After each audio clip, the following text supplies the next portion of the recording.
والسلام على رسول الله نبينا محمد وعلى آله وأصحابه أجمعين. سبحانك لا علم لنا إلا ما علمتنا إنك أنت العليم الحكيم.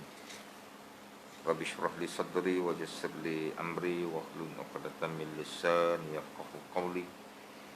لا حول ولا قوة إلا بالله العلي العظيم. أما بعد. Tuan-tuan, puan-puan muslimin muslimat, mudah-mudahan dirahmati Allah Subhanahu wa taala. InsyaAllah kita sambung bacaan kitab kita, Kitab Bahrul Mazi, juzuk yang ke-18, muka surat 111.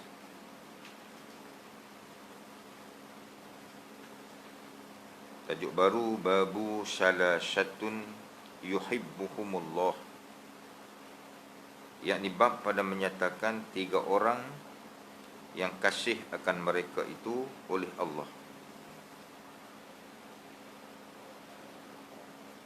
An Abdullah bin Mas'ud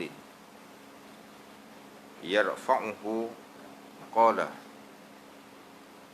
salasatun yuhibbuhumullah rajulun qama minal lail yatlu kitab Allah wa rajulun tasaddaqa sadaqatan biyaminih yukhfiha arahu qala min shimalihi wa rajulun min shimalihi wa rajulun kana fi sariyatin fanhazama ashabuhu fastaqbala al-adu. Daripada Abdullah bin Mas'ud, diangkatkan, maknanya marfu'. Marfu' yarfa'uhu tu maknanya marfu'. Hadis tu diangkatkan, makna sampai kepada Nabi sallallahu alaihi wasallam. Sabdanya tiga kasih akan mereka oleh Allah. Makna 3 golongan manusia yang Allah Ta'ala kasih dekat mereka ni. Allah Ta'ala sayang kat mereka. Yakni lelaki bangun ia daripada malam membaca kitab Allah, dan lelaki bersedekah ia satu sedekah dengan kanannya, yakni dengan tangan kanannya disembunyikan. Aku fikirkan dia. Sabdanya daripada kirinya, dan lelaki ada ia dalam tentera kecil, maka kalah taulan-taulannya, maka berhadap ia akan seterun.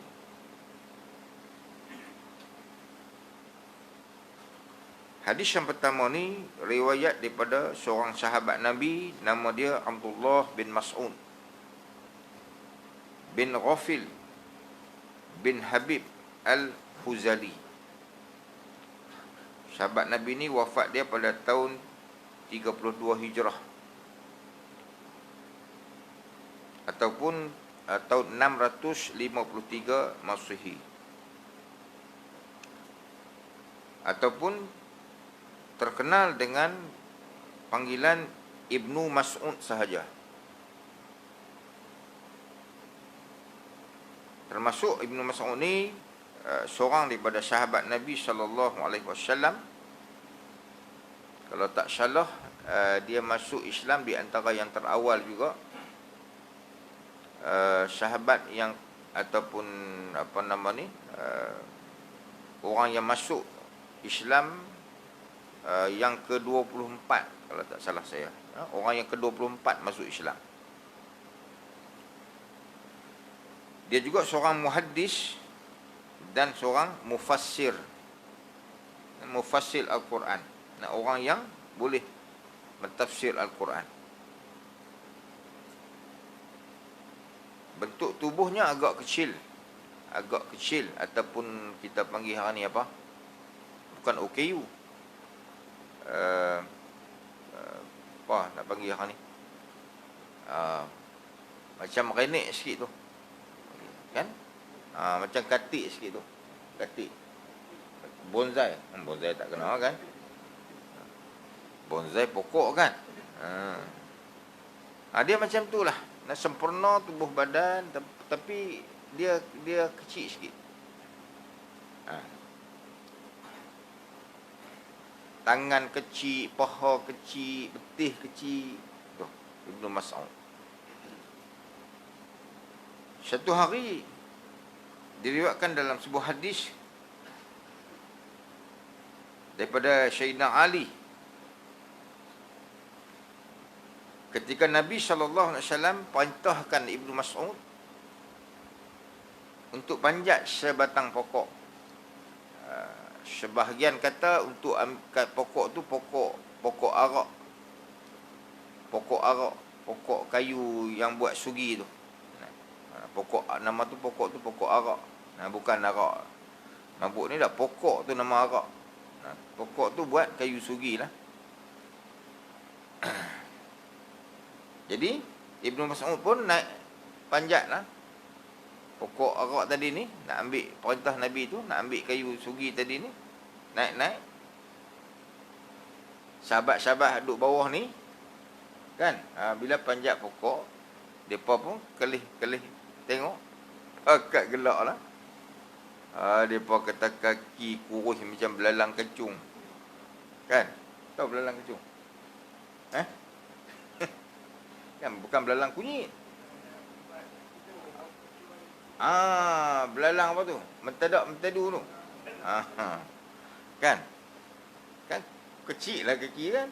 Dia pun naik, depa renggah gelak lah. Depa kata tengah-tengah duk gelak tu, Nabi SAW nampak. Nabi SAW mai nampak kat Nabi. Perbuatan depa duk gelak kat Ibnu Mas'ud tadi. Nabi pun kata, ma tadhakun. Nabi kata, apa yang hampa duk gelak tu? Apa yang hampa duk tertawa tu? Apa yang hampa duk gelak dekat Ibnu Mas'ud ni? Depa kata tak gelak mai ikut mana Rasulullah, tengok kaki. Kan? Allah kecil je kaki Ibnu Mas'ud. Nabi kata, la rijlu abdillah asqalu fil mizan yaumal qiyamah min Uhudin. Tu dia. Nabi tak sembang banyak. Nabi kata jangan hampa duk pi gelak dekat kaki Ibnu Mas'ud. Kerana Nabi kata sebelah daripada kaki Ibnu Mas'ud tu, timbangan dia di akhirat esok lebih berat daripada satu bukit Uhud. Tu dia. Sahabat Nabi ni yang riwayat hadis ni. Nabi kata jangan pada pergi gelak kat dia. Kerana apa? Walaupun kaki dia halus, tubuh halus lagu tu, tapi nilai kaki dia kalau nak dibanding dengan kaki yang apa, tak tahu. Nak banding dengan kaki kita, kerat kena ci maneh ajalah. Kan? Hak kita ni kan, potong buang pitok mana? Bagan paik buntang tu. Kan, paik buntang. Kawan saya cerita, ayah dia mai kerat kaki di hospital Taiping. Riuh satu kampung. Dia bawa baliklah kaki ayah dia tu. Dia tak tahu nak buat apa. Dia lalu kot bendang. Dia punggai kaki tu, masuk dalam bendang. Lepas beberapa hari, barulah kan, orang pergi cek-cek tengok kaki orang. Kawan saya ceritalah, kalau dia membohong saya pun tembak tuan-tuan lah. Kan? Tu kawan cerita lagu tu. Kaki kita, kaki Ibnu Mas'ud, berat timbangan. Di antara Ibnu Mas'ud ni termasuk dalam kelompok muhajirin. Makna orang-orang yang daripada Mekah ikut berhijrah. Orang yang daripada Mekah yang pergi hijrah nama dia muhajirin. Dia pergi ke mana? Di antara tempat dia yang pertama, hijrah umat Islam ke Habsyah. Kemudian hijrah Nabi ke Madinah dia pun ikut, dan dia ikut juga beberapa siri pertempuran Nabi dengan Nabi sallallahu alaihi wasallam, di antaranya perang Badar dan perang Uhud.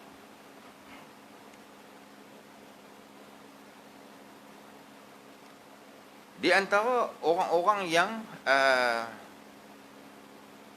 Nabi sebut dalam hadis, Nabi kata khuzu, Nabi kata Al-Qur'ana min arba'atin, min Abdullah ibni Mas'udin, Nabi kata. Ambillah bacaan Quran daripada 4 orang ni, Nabi kata. Yang pertamanya Abdullah bin Mas'ud. Nabi mengiktiraf bahawa Ibnu Mas'ud ni satu orang yang sangat kuat hafalan Quran dia dan pandai mentafsir akan ayat-ayat Quran. Di antara lagi Wasalim, seorang sahabat lagi nama Salim, Mu'az wa Mu'azin, Mu'az bin Jabalin, Mu'az bin Jabal, wa Ubay ibni Ka'bin. Mu'az bin Jabal dan Ubay bin Ka'ab. Satu di antara sahabat-sahabat yang champion dalam Quran. Hadis itu riwayat daripada Imam Al-Bukhari daripada Abdullah bin Umar. Walaupun Abdullah bin Mas'ud ni Allah Ta'ala takdirkan dia dengan tubuh badan yang macam tu, tapi dia seorang sahabat yang sangat berani. Seorang sahabat yang sangat berani. Kita mana awal-awal Islam ni, Islam ketika tu dalam keadaan minoriti di Mekah. Walaupun dakwah Nabi Muhammad SAW di Mekah tu berlanjutan sehingga 13 tahun lamanya. Namun orang-orang yang memeluk Islam sangat sikit, minoriti. Tak kurang lebih daripada 80-90 orang macam tu saja dalam masa 13 tahun. Jadi oleh kerana minoriti ataupun sikit jumlah, tak berani nak isyihar agama ni, nak isyihar ataupun nak baca Quran umpamanya, nak semayang pun tak berani baca darah-darah, sehingga kan Nabi perintah semayang zuhur, semayang asar baca pelan-pelan. Penentangan kepada Islam makin lama makin kuat, makin lama makin kuat dengan bertambahnya orang-orang yang masuk Islam.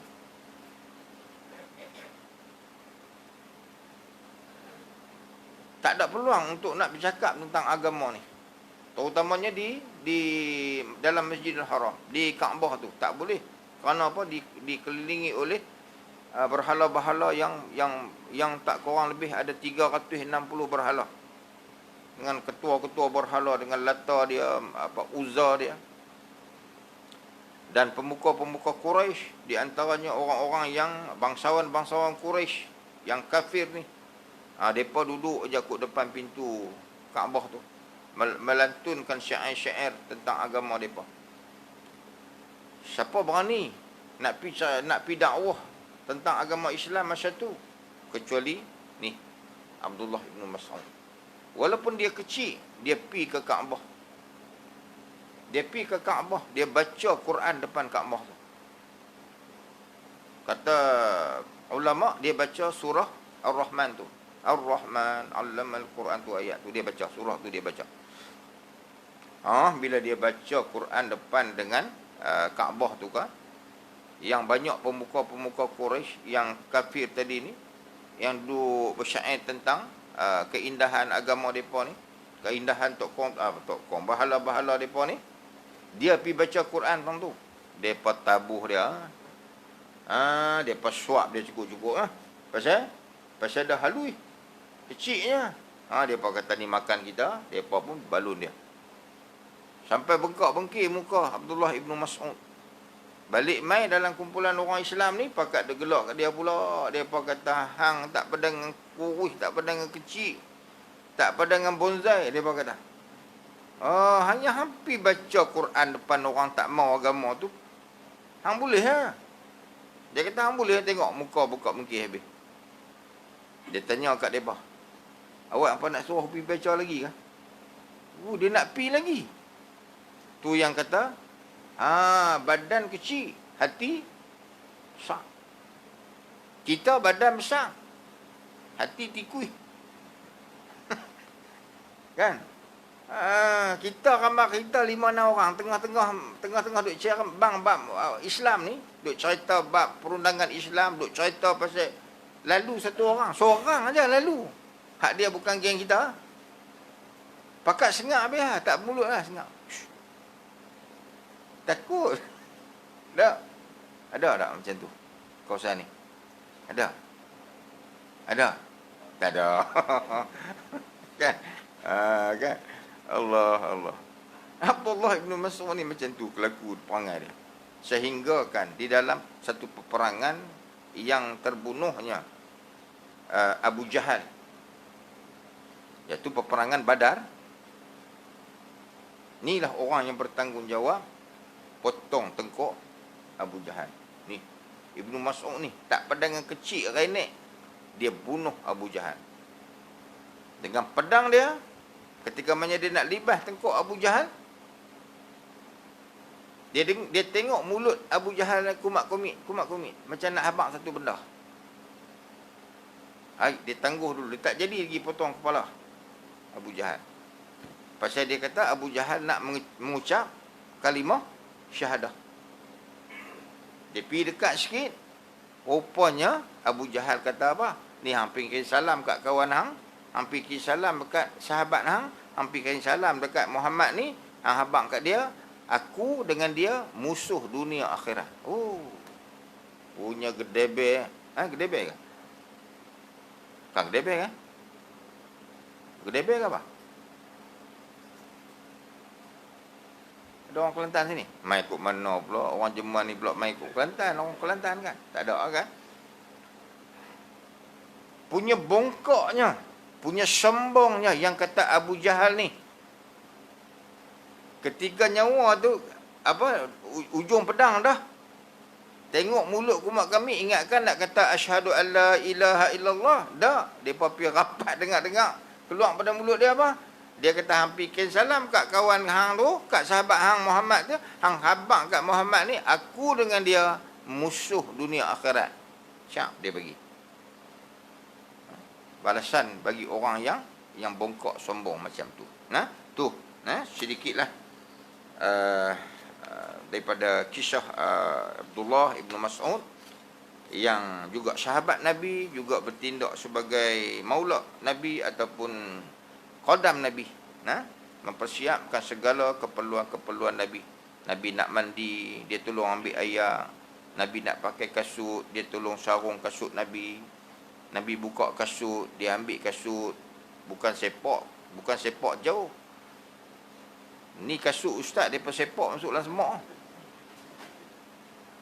Apa koman sungguh la ilaha illallah. Satu masjid tu, kasut saya 2 kali hilang masjid tu.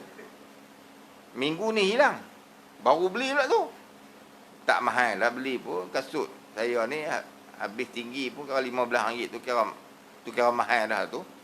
Kalau tengok pakai mahal tu bukan saya belilah tu.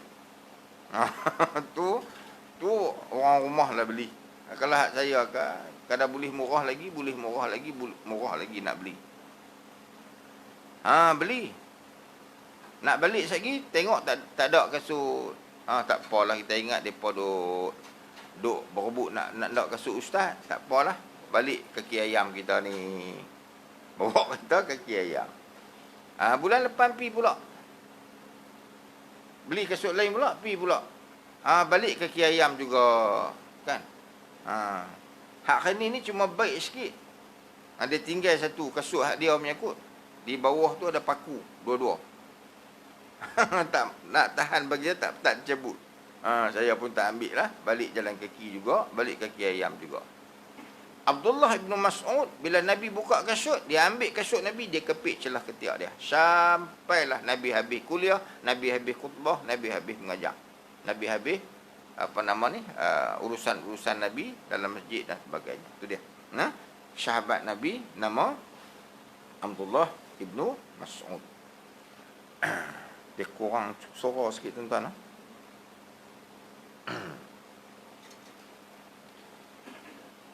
Hadis 43, hadis atas, hadis 42. An Abi Zarin عن النبي صلى الله عليه وسلم قال ثلاثة يحبهم الله وثلاثة يبغضهم الله فأما الذي يحبهم الله فرجل أتى قوما فسألهم بالله ولم يسألهم بقرابة بينه وبينه فمنعوه فتخلف رجل بأعقابهم فأعطاه سرا لا يعلم بعطيته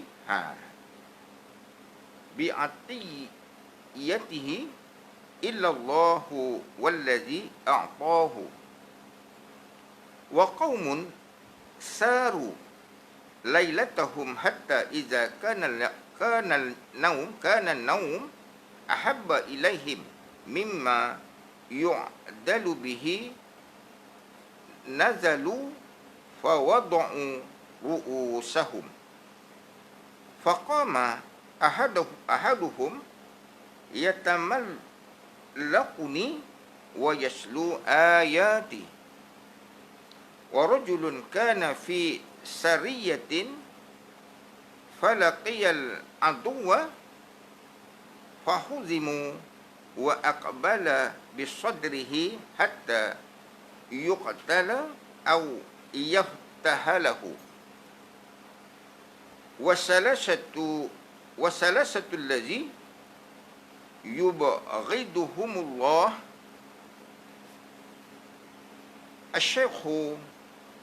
الشيخ الزاني والفقير المختال والغني الظلم.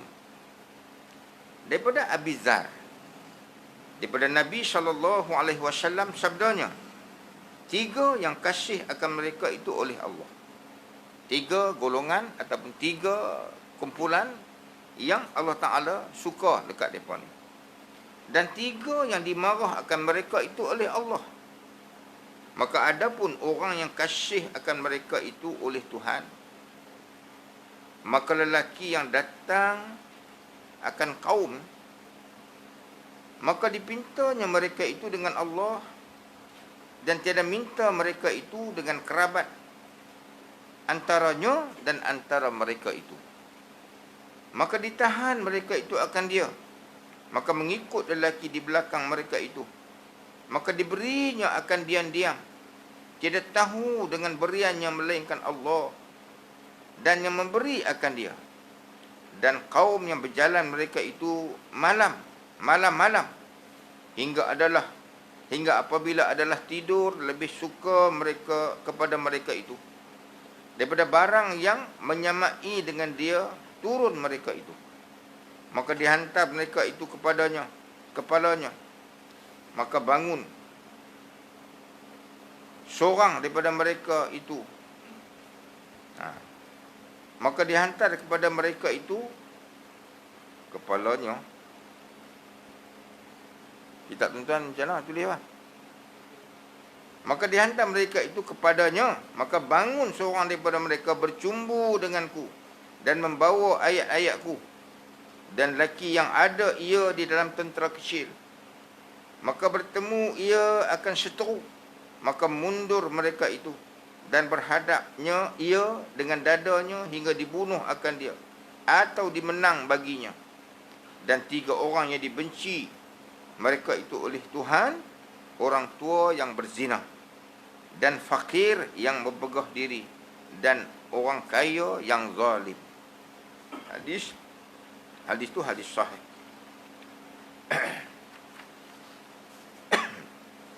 Hadis yang kedua ni, yang ke 43, hadis ni riwayat daripada seorang sahabat Nabi, nama dia Abu Dzar Al-Ghifari.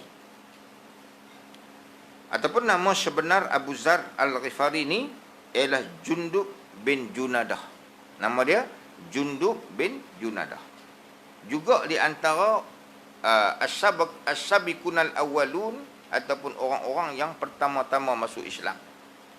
Riwayat daripada ulama kata Abu Zar ni orang yang keempat ataupun kelima. Nah, khilaf. 4 ataupun 5. Nah, ulama tak ijma'. Ada kata 4, ada yang kata 5. Orang yang keempat ataupun orang yang kelima memeluk agama Islam. Selepas daripada kita tahulah, nah yang pertama masuk Islam siapa dia? Dalam sejarah Islam, mula-mula masuk Islam.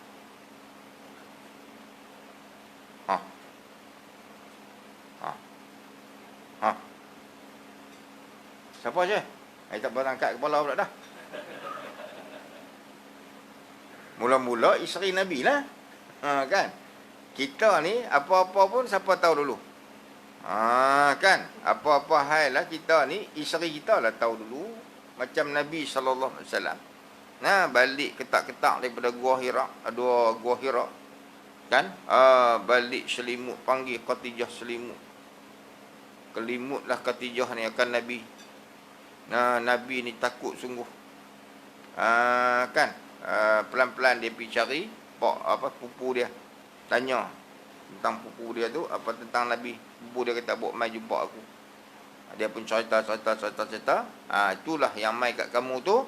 Yang itulah Ruhul Qudus. Yang itulah Jibril. Nak malaikat ataupun utusan Allah yang pernah mai kepada nabi-nabi sebelum daripada kamu. Maka kamu ni, nah, dengan mainnya tu, nah, mentauliahkan, mengijazahkan ataupun melantik, mengangkat akan kamu sebagai Rasulullah, nah, ataupun pesuruh Allah ataupun Nabi Allah. Maka syahlah Nabi menerima lantikan daripada Allah Subhanahu Wa Taala sebagai Rasul, dan sudah barang pastilah. Selepas itu orang yang pertama-tama masuk Islam adalah isteri dia sendiri. Kemudian diikuti dengan Sayyidina Ali, kemudian diikuti dengan Sayyidina Abu Bakar As-Siddiq, dan baru mai kepada Abu Zar ataupun Jundub bin Junadah tadi. Juga pernah menjalankan khidmat sebagai qadam kepada Nabi sallallahu alaihi wasallam sampailah Nabi wafat.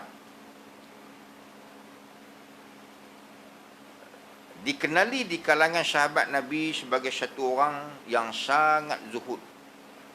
Satu orang yang sangat zahid di sisi Allah Subhanahu Wa Taala. Apa makna zuhud ni? Zuhud ni simple ya tuan-tuan. Zuhud ni satu orang manusia yang dia hanya percaya apa yang ada dalam tangan Allah. Dia tak percaya apa yang ada dalam tangan dia. Itu zuhud. Kita ada RM10, kita ada RM20 dalam poket kita. Kita tak percaya RM20, RM10, RM20 yang ada dalam tangan ni hak mutlak kita. Kita tak percaya hak tu. Kita hanya percaya duit RM10, RM20 kita tu setelah kita lempak masuk dalam tabung derma. Sebab kita tahu dah, kalau kita lempak RM10, RM20 dalam tabung derma tu sudah pasti itu hak kita. Kalau hak dalam poket kita tak percaya. Bila-bila masa boleh terjun pergi. Kan? Tong lalu depan, nak bagi RM10 pun ketak. Pilih. Pilih. Cari nak berkeluar duit apa dik? Nak berkeluar apa dik? RM1. Dalam poket ada 100 kepin, RM1 2 kepin. Agak-agak. Kalau tong lalu, kita pilih hak mana? Kita pilih 100 ke hak RM1 tadi? Memang sungguh. Pasal sedar tak sedar, duit 100 dengan duit RM1 tu sebenarnya dia duduk berkeli dalam poket baju kita tu. Duit 100 tanya kat duit RM1. Sungguh-sungguh, tuan kita ni sayang kat hang ke kat aku? Duit 100 tanya duit RM1. Duit RM1 kata mestilah aku. 100 kata takkan kot. Akulah color ungu, dia kata. Aku color pun cantik, hang color biru. Biru ni memang tak cantik lah kan. Hang color biru, aku color ungu. Duit RM1 kita takkan setakat kala tu jadi bukti kata hang Allah Ta'ala sayang ke hang. Lah ni macam ni, duit RM1 kata. Kita nak tahu kata Tuhan kita sayang kat hang ke, sayang kat aku ke, kita tunggu tung lalu sekali lagi. Kita tengok Tuhan kita pilih siapa. Kalau dia pilih hang, mana dia sayang kat hang. RM1 kata kat RM100. Kalau dia pilih aku, RM1 kata, kalau dia pilih aku, makna Tuhan kita sayang kat aku. Maka tung pun lalu lagi. Lambat lalu lah.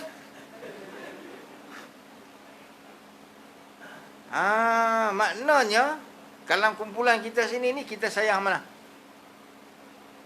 Buka tengok. Duit 100 banyak ke duit RM1 banyak?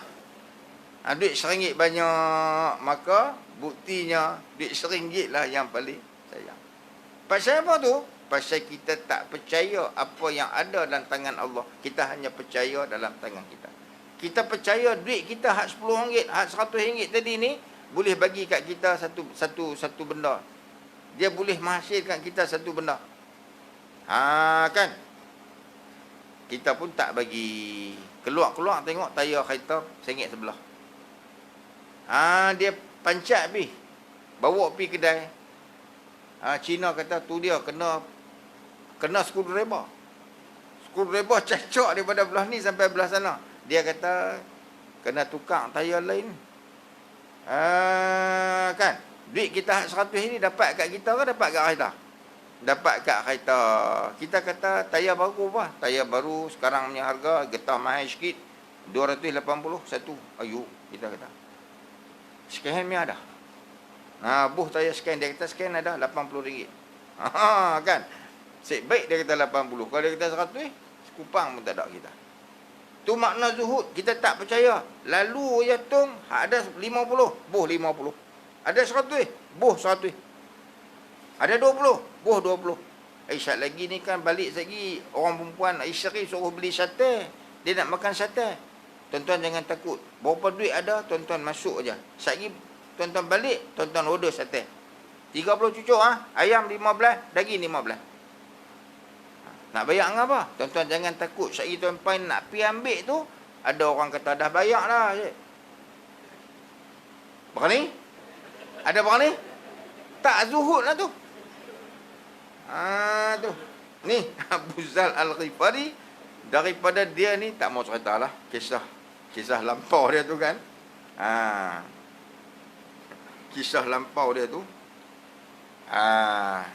Dia ni terkenal dengan kampung dia tu terkenal dengan kampung penyamun tarbus. Kan? Kampung penyamun tarbus.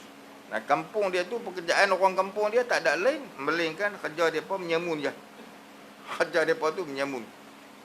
Jadi dapat hidayah, sehinggalah Nabi kata barang siapa yang ingin melihat kepada kezuhutan Nabi Isa bin Maryam, Nabi kata, maka lihatlah kepada Abu Dzar Al-Ghifari.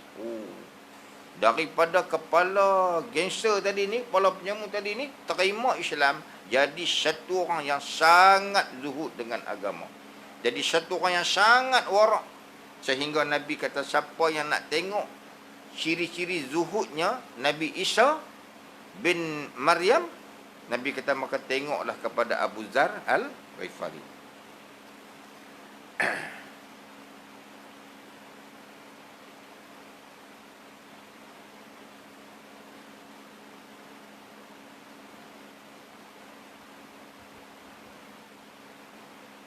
Pernah satu hari Abu Zal Al-Ghifari ni dia ketinggalan dalam satu peperangan dengan Nabi SAW. Kerana kuda dia masa dalam satu peperangan Tabuk, dalam nak pergi kepada peperangan Tabuk tu, kuda dia tak sihat. Kuda dia jalan lambat. Kita kata hari ni kita kata apa? Kita kata pelak mati satu lah. Kalau kereta ni pelak mati satu. Pelak ada semua, ada berapa kereta? Ada 4. Satu terbakar. Dia jalan guna kereta. Dia sentap lah kan. Jalan 3 selender orang pergi. Menyebabkan rombongan-rombongan hak peperangan ni sampai jauh dah. yang menyebabkan Sayyidina Abu Zal Al-Ghifari ni lambat. Maka Abu Zal kata, tak apa, pergi dulu, saya pelan-pelan pergi, insya-Allah saya sampai sana. Dia kata dekat sahabat-sahabat lain, dia kata, jika Allah menghendakkan kepada aku, kebaikan pada aku, dia kata aku akan sampai. Dia kata aku akan sampai bersama dengan dia. Abu Zal pun ambil keputusan turun daripada unta dia, turun pada kuda dia, berjalan kaki pelan-pelan hambat kumpulan rombongan peperangan Nabi SAW. Akhirnya sampai juga. Setelah sekian masa yang panjang, maka sampai juga Abu Zal kepada rombongan Nabi. Nabi SAW tengok Abu Zal sampai itu juga, Nabi pun kata kat dia, rahmat Allah kepada Abu Dzar. Nabi kata, sesungguhnya beliau berjalan berseorangan, beliau mati keseorangan, dan esok ni akan dibangkitkan dia seorang. Nabi kata, Abu Dzar ni dia mai tadi seorang, esok dia mati pun seorang. Dia mati tak ada orang di kiri kanan dia, di keliling dia tak ada orang. Saat kematian dia tu, Abu Dzar dah mula rasa tak sihat. Dia ajak isteri dia untuk keluar daripada Syam, pergi ke satu tempat padang pasir yang tidak berpenghuni, yang bernama Rabzah. Tempat tu nama Rabzah. Tak ada orang. Dia menghabiskan sisa-sisa hidupnya bersama isterinya, jauh daripada manusia-manusia yang lain. Hinggalah sampai ke saat kematian Abu Zal Al-Ghifari, isteri dia teriak. Isteri menangis. Bila dia dalam keadaan gering, dalam keadaan nazak tu, dalam keadaan duduk di padang pasir di Rabzah tadi ni, dengan tak ada siapa, hanya mereka dua orang aja. Tuan-tuan boleh bayangkan keadaan isteri dia macam tu. Dia kata, ayah, dia kata, Aku teriak ni, aku menangis ni bukan pasal kamu nak mati. Kata isteri Abu Zal. Aku teriak ni bukan pasal kamu nak mati. Aku teriak ni yang nombor satu, dia kata, bila kamu mati sekali lagi ni, siapa nak urus kamu? Aku tak larang. Kan, orang perempuan. Kan, dah lah halui kecil. Nak pergi angkat suami pula tu dia punya. Kan, sehari makan nasi dekat 2 gantang. Badan tu dia punya besar-besar. Tiba-tiba kan, sakit. Isteri nak urus ke mana, kan? Allahu Akbar. Kita biasa sakit kan, tak boleh nak berjalan bilik air tu, buat satu troli. Jadi nak pergi bilik air tu, nak gerak troli tu tak larat lah. Siapa nak tukang tolak tu? Isteri lah tukang tolak.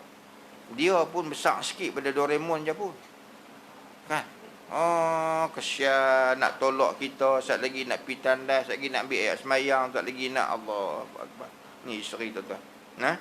Allahu Akbar. Kita biasa sakit, kita tahu isteri kita. Kawan-kawan saya lah tuan-tuan, ada duk menikah, ada menikah 2, ada menikah 3, ada menikah 4 pun ada.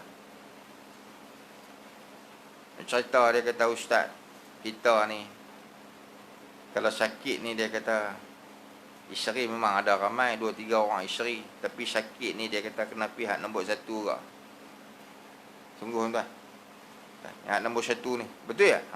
Katanya mereka ke, kira betul selalu lah, kan? Allahu Akbar.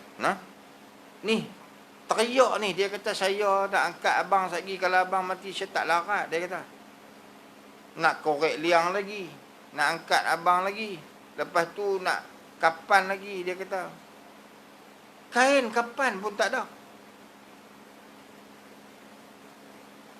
Ambil keputusan daripada Syam tu, duduk cantik elok dah, pergi duduk satu padang pasir, orang tak ada ni. Pasal apa? Pasal Nabi kata. Pasal apa jadi gitu? Pasal Nabi kata macam tu. Ni Abu Dzar ni, hampa nampak dia duduk main seorang tu, hampa tahu lah esok dia mati pun seorang juga. Sungguh ni, dalam keadaan tu teriak isteri ni, duk kelih tengok kiri kanan tak ada siapa. Teriak lah. Dia pun tanya, mak hang teriak pasal apa? Sedih ke aku nak mati? Dia kata, sedih biasalah kan. Suami nak mati. Aku bukan sebab tu pun sedih juga. Tapi sedih ni pasal aku tak larat nak urus jenazah kamu sekali lagi. Kain kapan pun tak ada. Macam mana aku nak urus jenazah kamu?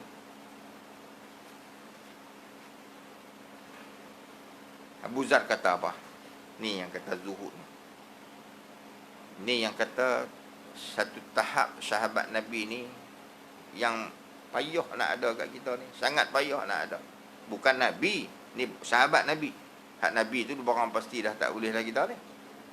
Ni sahabat. Dia kata, mak hang bawa aku pitak kat padang pasir. Kat tengah padang pasir. Bawa tinggal sana. Dia kata, yakin dan percayalah. Syagi ada orang lalu. Syagi ada kabilah. Ada orang yang duk lalu, duk menjaga ni, mereka duk pass by tempat tu, mereka akan uruskan jenazah aku. Tu tawakal sampai tahu tu, tuan-tuan.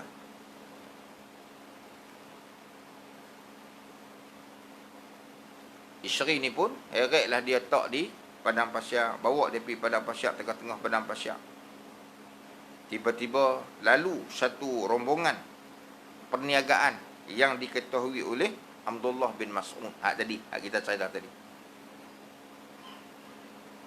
Sampai-sampai Abdullah Mas'ud ni tengok Abu Zar, dia kenal sangatlah sahabat rapat Nabi, sama-sama dengan dia duk urus Nabi. Turun-turun, teriak Abu Zar, menangis Abu Zar. Dia kata apa? Abdullah Mas'ud teriak, menangis Abdullah Mas'ud. Dia kata betul, dia kata, hari tu ni Nabi pernah hamak kat kami bahawa Abu Zar ni dia berseorangan dalam hidup dia dan mati pun dalam keadaan seorang, dan sudah barang pastilah esok ni dibangkitkan di akhirat esok juga dalam keadaan seorang. Allah.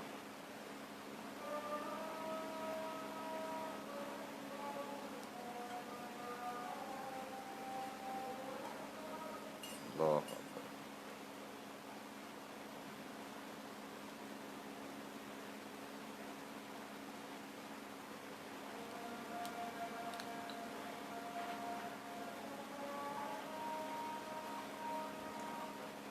La ilaha illallah.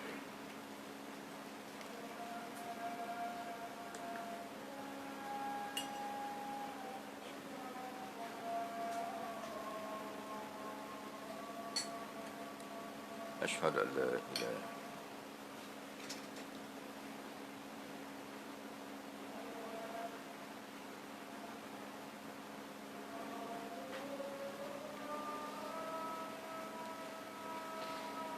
Asyhadu anna Muhammadar Rasulullah.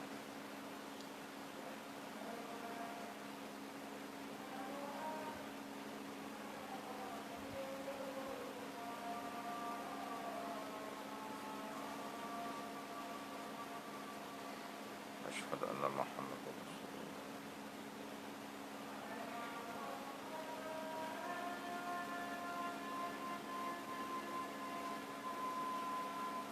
La haula wala quwwata illa billah.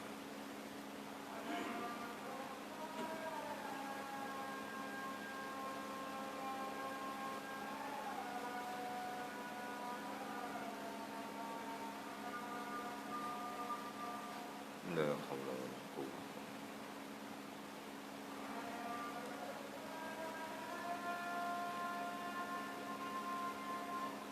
La haula wala quwwata.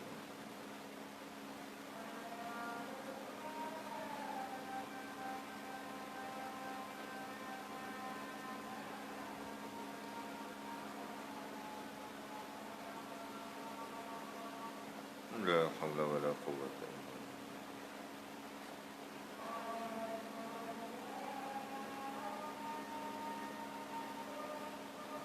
Allahu akbar.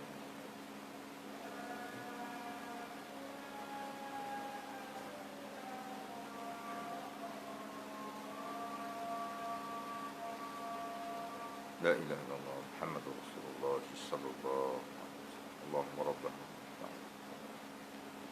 سيدنا محمد wa ba'athul maqam mahmud. Kata masalah, ketahuilah kiranya, ya saudaraku, 3 orang yang dikasihi Tuhan itu kerana amal ibadatnya, maka dengan sebab amal ibadatnya jadilah Tuhan kasih, yakni suka dan redha ia, membalas dengan baik sebagaimana janjikan ke atas orang yang berbuat baik. Pepatah pun ada kata, buat baik macam mana kan? Buat baik dibalas baik. Macam mana, betul tak tahu? Betul ke peribahasa tu? Tanya. Buat jahat, buat baik berpada-pada. Macam mana? Tak betul tu. Kan? Tak kena tu. Mana buat baik pasti akan terima balasan hak baik. Kalau buat hak yang tak baik, maka baliknya lah. Maka 3 orang yang dikasihi Allah itu diterangkan oleh Nabi kita, seperti dalam hadis yang dikeluarkan oleh Abu Isa At-Tirmizi dengan katanya, hadis kita baca, yang diriwayatkan oleh Ibnu Mas'ud tadi. Diriwayatkan dari seorang sahabat bagi Nabi SAW, namanya Abdullah bin Mas'ud radhiyallahu anhu. Diangkatkannya, jadi dikatakan hadis ini daripada Rasulullah SAW telah bersabda, ia Nabi SAW, 3 orang yang dikasihi akan mereka itu oleh Tuhan yang Maha Mulia. Pertama, lelaki yang bangun ia daripada malam membaca kitab Allah. Jadi seorang yang bangun daripada tidur malam-malam, lalu beribadat ia, sembahyang dan membaca Quran dan berzikir dan lainnya, padahal orang sedang tidur, dan ia menghadap Tuhan masa orang-orang tidur itu. Maka dengan sebab amal yang demikian itu, masuk ia ke dalam jumlah orang yang dikasihi Tuhan. Itu dia. Bukan susah sangat pun. Nak dapat Allah Ta'ala cinta kita ni, nak bagi Allah Ta'ala sayang kat kita, nak bagi Allah Ta'ala kasih kat kita, nak bagi Allah Ta'ala balas segala perbuatan baik kita ni, simple aja. Dia kata apa? Di antara 3 jenis manusia yang Allah Ta'ala kasih sayang ni, orang yang bangun tengah malam, mangkit tengah malam, pukul 2 pagi, pukul 3 pagi. Bukan nak tengok bola. Bukan nak buka Astro 801 Liverpool dengan West Ham. Dah. Bukan pasal tu. Mangkit ni pasal apa? Pasal nak solat. Berjalan pergi pancung ayah, buka pancung ayah, lomok muka, ambil ayat semayang, pergi tikak semayang, Allahu Akbar, 2 rakaat tahajud. Lepas tu, lepas pada salam, Assalamualaikum, Assalamualaikum, angkat tangan, doa. Doa apa? Doa minta Allah Ta'ala ampunkan dosa kita hak banyak ni. Dalam keadaan angkat tangan minta ampun dosa yang banyak ni, sambil air mata terjun turun. Pasal menyesal dengan dosa-dosa hak kita buat. Lepas tu, lepas minta doa, lepas teriak tadi, minta doa, teriak apa semua tadi, buka Quran, baca Quran pukul 3 pagi. Tak? Lepas tu berzikir, subhanallah, subhanallah, subhanallah, sampailah sejam, 2 jam kah? Dengar Allahu Akbar, Allahu Akbar, azan subuh, pergi cuci dia balik diri, mandi balik. Kalau nak mandi, ambil semayang lain. Kalau dah batal, 2 rakaat pula sunat sebelum subuh. Allahu Akbar, Assalamualaikum, Assalamualaikum. Start gerek pula, start mutu, start kereta, pergi masjid, semayang subuh berjemaah. Ada lagu tu? Ada untuk lebih banyak sangat ni. Ada lagu tu? Tak berani mengaku. Ada Ustaz, saya. Tak. Dan betul saya pun tak katalah tak ada. Memang ada sungguhlah. Percayalah tuan-tuan ni, tengok muka wajah seri semua, wajah-wajah surga semua ni. Kan? Ni cerita di masjid Jemuan juga, tapi di Somalia. Di Somalia ada agak nama satu masjid Jemuan. Depa tak.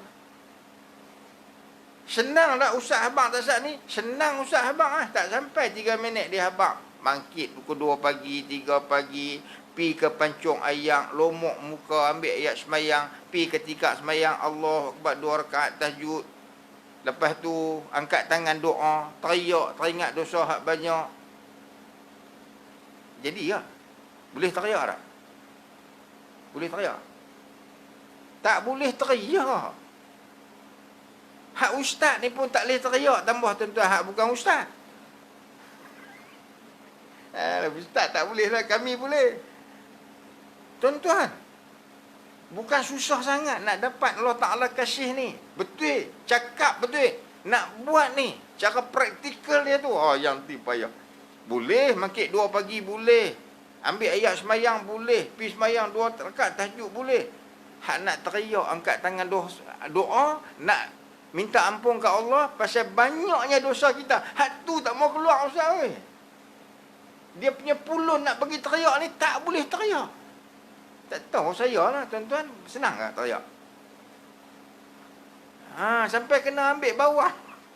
Ambil air muar buah biji mata bagi nampak dah.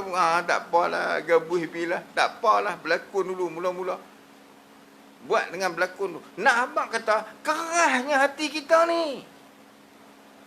Ni kita hak duk mengaji ni, hak duk main ulang masjid, duk semayang Jumaat, hak duk mengaji ni, duk keras kaki, duk sakit lutut depan ustaz ni. Ni kita pun susah nak teriak tuan-tuan.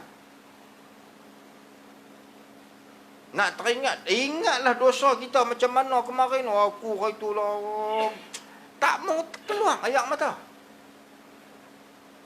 Teriak pasal benda lain ada. Orang perempuan lagi kerak teriak. Pasal apa? Biskut makmur tak jadi, kuih makmur tak jadi, teriak. Kan? Nabi kata dalam hadis lain, Nabi kata esok ni ketika mana semua mata menangis. Nabi kata dalam hadis. Di akhirat esok ketika semua mata teriak. Ada beberapa golongan yang mereka tak teriak. Semua orang teriak, tapi ada 7 golongan hak mereka ni tak teriak. Di antaranya, ni. Orang yang mangkit tengah malam, lomok muka ayat semayang, bubuh 2 rakaat, lepas tu angkat tangan, menangis kerana ingatkan dosa-dosa dia telah lalu. Masa tu ketika semua mata menangis, ni mata orang ni tak teriak. Tuan-tuan, perempuan muslimin dan muslimat yang dirahmati Allah. Saya pesanlah kat diri saya, pesan dekat tuan-tuan. Kita hendak kita jadi orang yang Allah Ta'ala sayang. Mangkitlah tengah malam. Mangkitlah tengah malam. Tak boleh mangkit pukul 2-3 pagi. Susah tuan-tuan kan. Tambah musim hujan macam ni kan. Lagi payah nak mangkit. Tak apa. Subuh masuk lambat tuan-tuan. Masa subuh masuk lambat ni, kita janji dengan diri kita, kita berjanji sungguh-sungguh, yang aku kalau bolehnya tiap-tiap hari aku tak mau tinggal tahajud ni. Masa musim subuh lambat ni, pukul 6 berapa? 25 ke apa? 26-22. Maknanya kalau mangkit pukul 6 dan lagi sembahyang tahajud, sangat dan lah. Sangat dan lah. Mangkit pukul 6. Kan, kalau sejuk tak payah mandi. Kan? Kalau ada najis aja baru basuh tempat najis tu. Lomok muka 2 rakaat pergi bagi.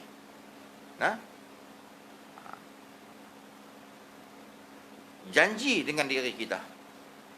Bulan puasa nak mai dah. Kalau sepanjang 30 hari Ramadan tu kita tak boleh dapat sunat tahajud ni sebelum kita makan koman sepanar. Bukan kata sepanar lagi dah. Pelaya, kakak tua, hema, koman sepanar tu. Koman kakak tua tu bukan sepanar dah. Pasal apa? Pasal memang mangkit dah. Jangan jadi isteri main duk gerak abang mangkit. Kau apa dah? Pukul 4. Pukul 4 noh. Pukul 5 hang gerak aku. Isteri pun pi buat kerja 5 main pula. Abang mangkit pukul 5 lah. 5 setengah hang gerak aku. Macam main pukul berapa Datuk Harimau. Mangkitlah. Korang-korang pun dapat ganti isteri. Habaq kat isteri bulan puasa 30 bulan puasa ni, 30 hari bulan puasa ni, jangan satu waktu pun, dengan satu hari pun yang tak dapat sunat tahajud. Sedangkan mangkit dah. Mangkit nak buat apa? Mangkit nak buat untuk darah aja. Mangkit nak punya pasal aja. Nak punya pasal malam masak tak siap. Pukul 10 malam balik tarawih, buat apakah nak buat? Kan? 1-2 mata. Nasi masak tak siap. Mangkit pagi esok perangat aja makan hak tu. Yang pentingnya isteri mangkit pukul 3 pagi, 4 pagi tu dapat sembahyang sunat tahajud tengah malam. Cerita kat dia, hang mau teriak sikit. Dia kata tak teriak, tak boleh buat macam mana. Ambil tu spray biji mata ni. Mulakan dengan berlakon dulu. Lama-lama dia berjaya, dia jadi. Wallahu a'lam bishawab. Yang keduanya insya-Allah kita sambung pada kuliah yang akan datang.